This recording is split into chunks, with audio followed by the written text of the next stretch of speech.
Good morning student.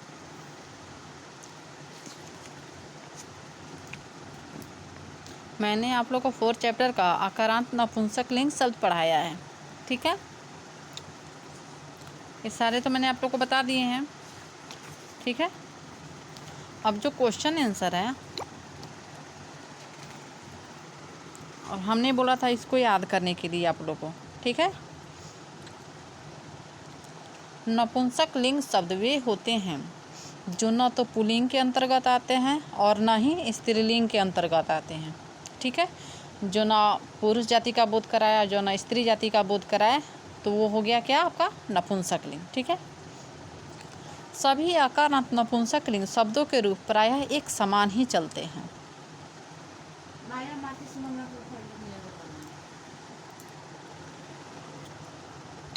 आकारांत नपुंसक लिंग शब्दों के रूप तीनों वचनों में लिखने के लिए मूल शब्द में क्रमशः अम, ए तथा आनी जोड़े जाते हैं। जैसे फल शब्द के तीनों वचनों के रूप क्रमशः इस प्रकार होंगे: फलम, फले, फलाने। ठीक है,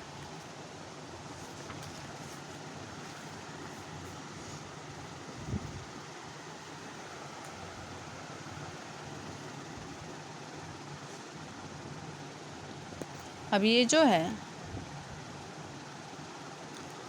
पुल्लिंगस्य, स्त्रीलिंगस्य, नपुंसकलिंगस्य शब्दान पृथक पृथक कृत्वा लिखा, यानी कि पुल्लिंग, स्त्रीलिंग तथा नपुंसक लिंग शब्दों को अलग अलग करके लिखना है। यहाँ पे कुछ शब्द दिए हुए हैं। ठीक है, जिसको आप लोग को इसमें से अलग अलग करके लिखना है कि इसमें कौन सा पुल्लिंग है, कौन स्त्रीलिंग है और कौन नपुंसक लिंग है।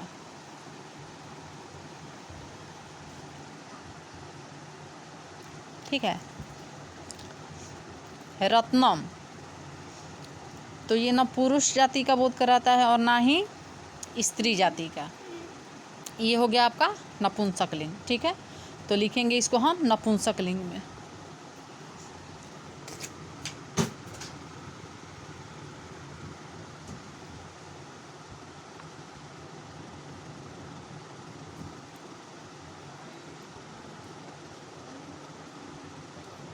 रत्नम।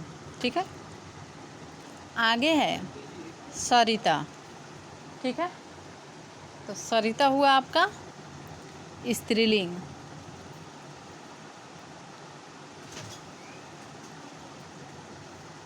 ठीक है, उसके बाद है कृषक, तो ये हो गया आपका पुल्लिंग।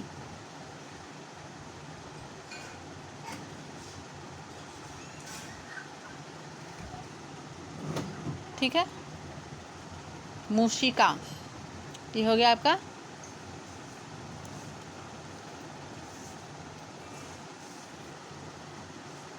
भवनम, ये भी हो गया आपका नपुंसक लिंग।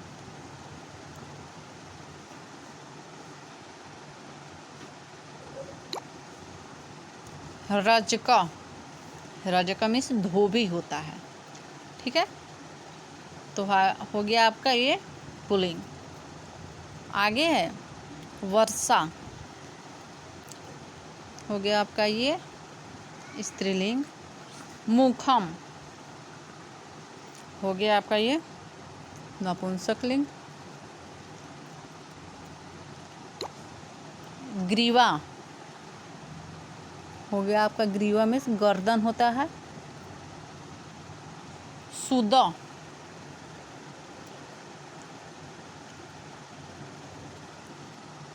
शरीरम,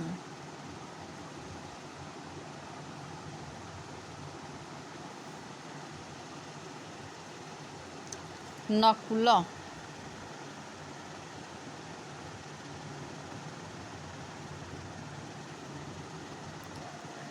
पवन,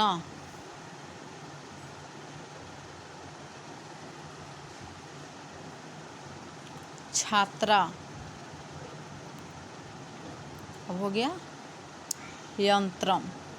ठीक है, हो गया।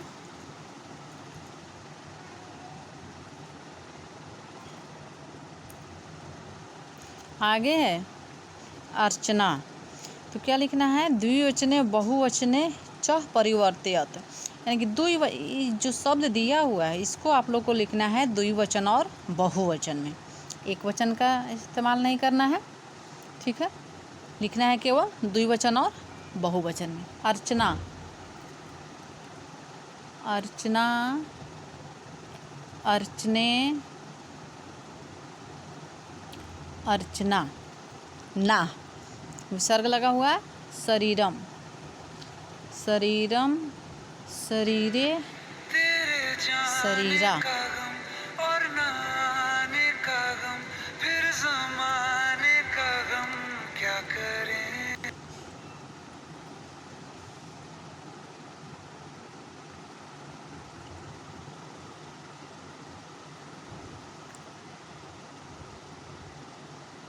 ठीक है। नृप, नृप, नृपौ, नृपा। क्या है, आचार्य, आचार्य, आचार्य, आचार्या।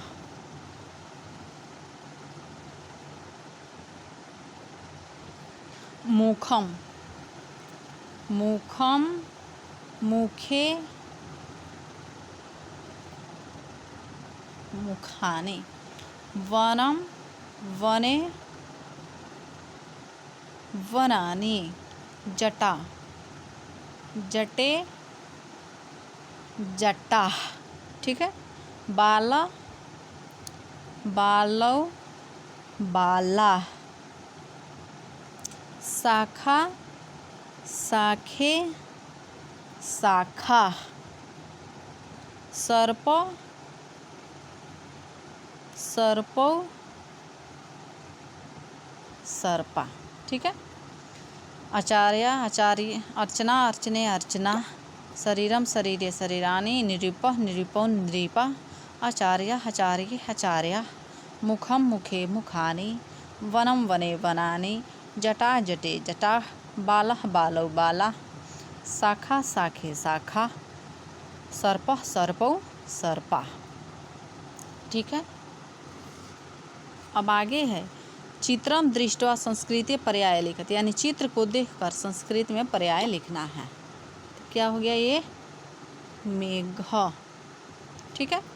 और ये जो है दर्जी, इसको हिंदी में क्या कहते हैं, दर्जी। तो दर्जी का संस्कृत में जब लिखना है तो इसको संस्कृत में कैसे लिखेंगे हम, शौचिका। शौचिका मीन्स दर्जी होता है। ठीक है। ये हो गया आपका आम्रम।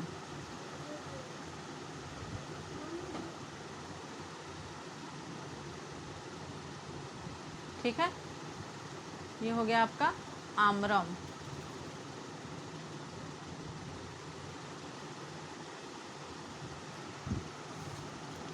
ये हो गया आपका अम्बा।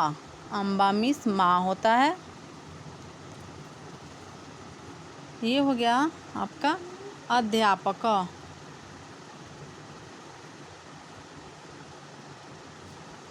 और ये जो है खनित्रम, खनित्रम मीन्स होता है कुदाल। ठीक है। ये हो गया आपका मेघा मीन्स बादल होता है। शौचिका मीन्स दर्जी होता है। आम्रम मीन्स आम और इस फल हो गया। अम्बा मीन्स माँ होता है। अध्यापक मीन्स शिक्षक। और ये है खनित्रम, खनित्रम मीन्स होता है कुदाल।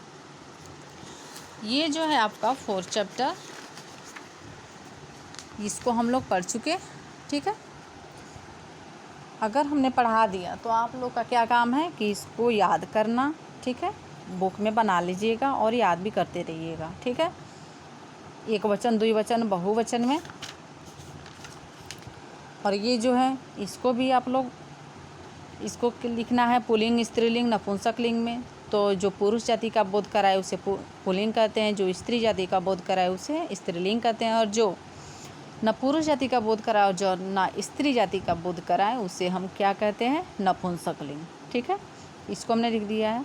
और यहाँ कुछ शब्द दिए हुए हैं, जिसको क्या लिखना है, द्विवचन और बहुवचन में लिखना है। और ये जो है चित्र को देखकर संस्कृत में पर्याय लिखना है। तो इसको हो गया 4 चैप्टर आप लोग का कंप्लीट हो गया। आगे है 5 चैप्टर शब्द रूप प्रकरण, ठीक है। इसको हम नेक्स्ट में पढ़ाएंगे। इसको आप लोग पढ़ के याद कर लीजिएगा। Thank you.